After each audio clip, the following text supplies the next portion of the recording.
Hey guys, welcome back to some more AEW Fight Forever. Today we're going to be checking out the full roster, just like we did with the shop, and playing out some matches. I am going to do another match, as I did say I wanted to try out the exploding barbed wire death match, but that's not what we're here. We're doing a quick video here talking about the roster itself and some bonuses for you guys. A lot of people in the community have figured out a way to unlock some special bonus characters that could be in the shop, just like the Cody Rhodes and the Aubrey, as you can see that I have right here. So we're going to go through the list right here of all the wrestlers. Mind you, there has been a thing about like overalls that I noticed some people have talked about in certain other videos that I've watched. How do you know who's the best or who's stronger and stuff like that? Well, I will go through each one here and I'll go through each of the stats. It kind of reminds me of like SVR that came out in 04, but it had no number. It was before 06. And I remember raising a lot of the stats quickly just to be able to win matches more easily. So the ones with the lower stats is the weakest, and the ones with the extremely high stats and on their character can really go toe to toe. And I think they said Omega is the highest. Right now, Abaddon is, to me, the lowest because she probably, I think, has a 33. But you'll see in a second.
So there you have it. That's all the wrestlers there that's on the list. I wanted to do it like this because the menu seemed more cleaner and you guys could see exactly who they are instead of us doing this on the select screen. But I will say some people here deserve their stats and some others don't. Like for reference, Powerhouse Hobbs, he has like a 38, 39, which is ridiculous. He's been doing really good. I feel like he should have got a 50.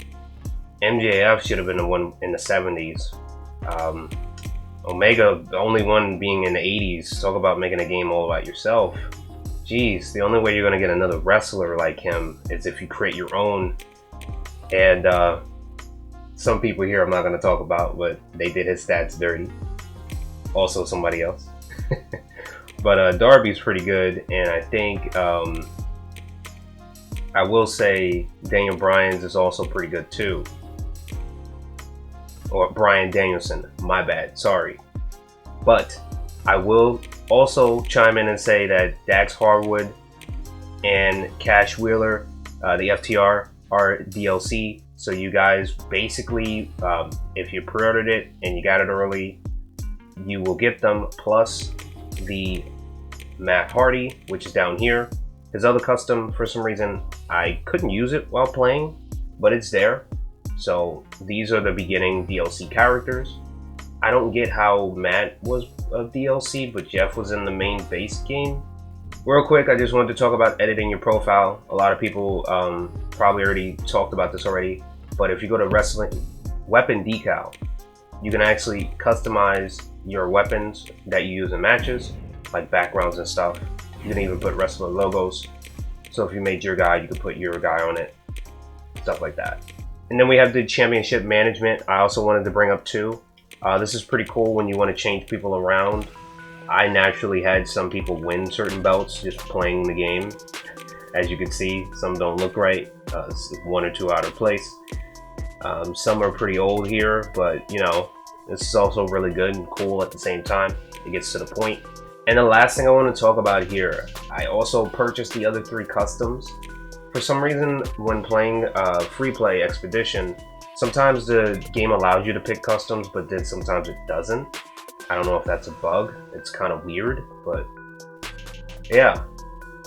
Also, yeah, that's what I wanted to talk about. The bonus characters you can unlock.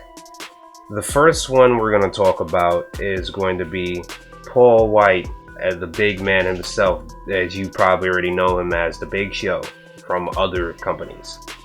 In order to get him, you have to play him in story mode. Play to get him in story mode, my bad. And there's going to be a storyline that you have to go through. And you want to focus on winning matches to boost your wrestling stats and training. This is essential if you want to hit him pretty hard. All choices and events from this point lead up to a contest with Paul Wight.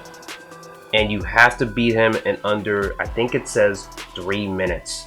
So it's going to be a pain if your character isn't up to the point. So being aware with that, when you get this, it's going to be, the story's going to be called Who's Ribbing Me? The title lines of that, just be on the lookout for it. And then the next one here, which RIP, the big man himself, Brodie Lee. We miss you. I forgot to say that both Brodie and Paul Wight's going to be 30,000. And you have to go through the storyline by joining the Dark Order in Block 2B. After completing some matches and defeating Brodie Lee at full gear, you will unlock him.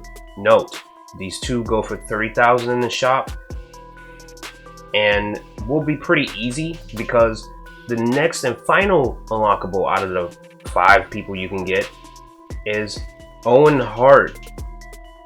Now, I will say Owen Hart's going to be a little bit of a grind to get because you need about 50k in cash, which is not a lot because I have it up there, as you can see.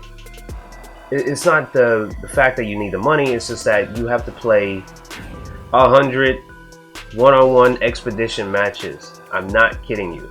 Right now I have 17 done, besides the exploding death barbed wire match, and I think I did a fatal 4-way and whatnot. But yeah, you need 100 games done in one-on-one. That's how you can get these guys in the shop. That being said, we're gonna stop it here because I don't want to make it too long. But that is the whole roster, DLC, and bonus unlockables. Hopefully, like I said in the last video, they'll bring out some more matches that you can buy and superstars. Wait, did I say superstars? I meant to say wrestlers. You get what I'm saying.